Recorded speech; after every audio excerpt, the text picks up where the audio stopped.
அழுகனா fake அழுக இல்லை, உண்மையான அழுகை. ராத்திரி முழுவதும் உட்காந்து அழுதானாமா பாருங்க. பொழுது விடிகிற நேரம் வந்துருச்சு, நல்லா தான் அழுதுருப்பான் போல. அவனுடைய விண்ணப்பம் என்ன? என்னை ஆசீர்வதிக்க வேண்டும். அதோட எதை மிக்ஸ் பண்ணிட்டான்? அழுகையை மிக்ஸ் பண்ணிட்டான். அதான் எஸ்தருக்கு சொல்றா, அவன் பாதங்களில் விழுந்து அழுது. அப்போ காரியம் மாறுதலாய் முடிவதற்கு 2 காரியங்களை எஸ்தர் செய்கிறாள். ஒன்று, தன்னை தயார்படுத்திக் கொள்ளுகிறார் ஃபர்ஸ்ட். 2, ராஜாவை தன் பக்கம் இழுப்பதற்கு அவள் யூஸ் பண்ற மிக முக்கியமான ஆயுதம் என்ன தெரியுமா? அந்த விண்ணப்பத்தோடு கூட அழுதல், அந்த கண்ணீரோடு கூட ஜெபம். அந்த கண்ணீரின் ஜெபம் ஒரு நாளும் உங்களை ஏமாற்றவே ஏமாற்றாது. சில நேரத்தில் உன் கண்ணீருக்கு மனுஷன் பதில் கொடுக்காமல் போவான். உன் கண்ணீருக்கு மனுஷன் என்ன செய்ய மாட்டான்? பெருசாலாம் ஒன்றும். சில ஆண்கள்லாம் இருக்காங்க, என்ன அழுதாலும் கவலைப்பட மாட்டான், அதை பற்றிலாம் யோசிக்கவே மாட்டான். அழு. இப்போ என்ன? இப்போ நான் தான் உன்னை 10 வருஷமா பார்க்குறேன், அழு. இப்போ அவனே கேட்குறான், என்ன இன்னைக்கு நீ அழுவல? இதுக்கெல்லாம் நீ அழுதுருக்கணுமே இந்நேரம். அவன் பழக்கப்பட்டான். அதனால நம்மளுடைய அழுகைக்கு மனுஷன் ஒருவேளை என்ன செய்ய மாட்டான்? செவி சாய்க்க மாட்டான். அவன் கூட அதில் ஈவிரக்கெல்லாம் போயிடுவான்.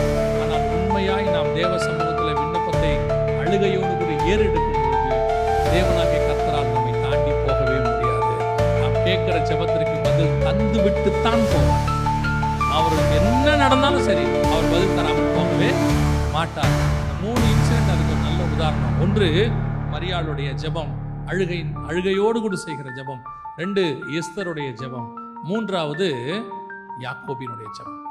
இந்த ஜெபம் கண்ணீரோடு கூட அவர்கள் செய்யும் போது ராஜா தேவன் அவர்களுடைய விண்ணப்பத்திற்கு செவி சாய்க்கிறவராய் காணப்படுகிறார். அல்லேலூயா.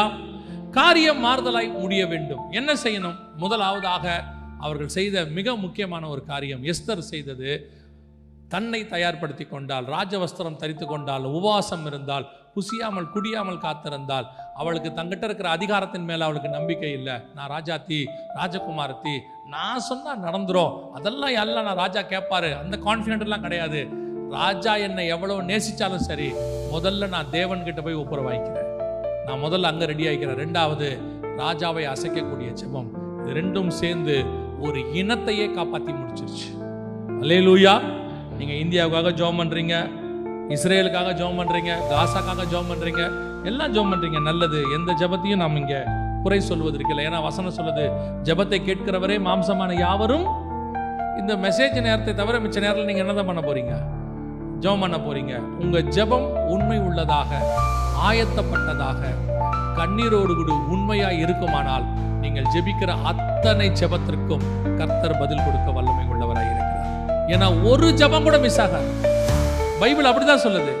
அவர்கள் ஏறெடுத்த எல்லா ஜெபத்திற்கும் அவர் பதில் கொடுக்கிறார்னு 5ஆம் அதிகாரம் வெளிப்படுத்துகிறது. ஒரு ஜெபம் கூட ஃபெயிலியர் ஆகாது. ஆனால் நம்ம ஜெபம் பண்ற முறைதான். முதலாவதாக காரியத்தை அவர்கள் மாற்ற முடியும்.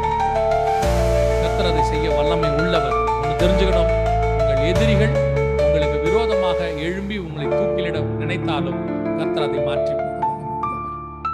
உங்கள் எதிரிகள் உங்களை மட்டம் தட்டி அவர்கள் உயர நினைத்தாலும் கர்த்தர் அதை மாற்றி போட வல்லமை உள்ளவராக இருக்கிறார்.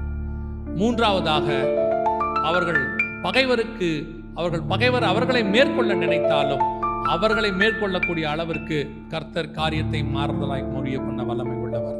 இது எல்லாத்துக்கும் அடிப்படை எங்க இருக்குன்னா உங்க பிரேயர்ல தான் இருக்கு. உங்கள் ஜெபம் இதையெல்லாம் மாற்ற வல்லமை உள்ளது. அல்லேலூயா.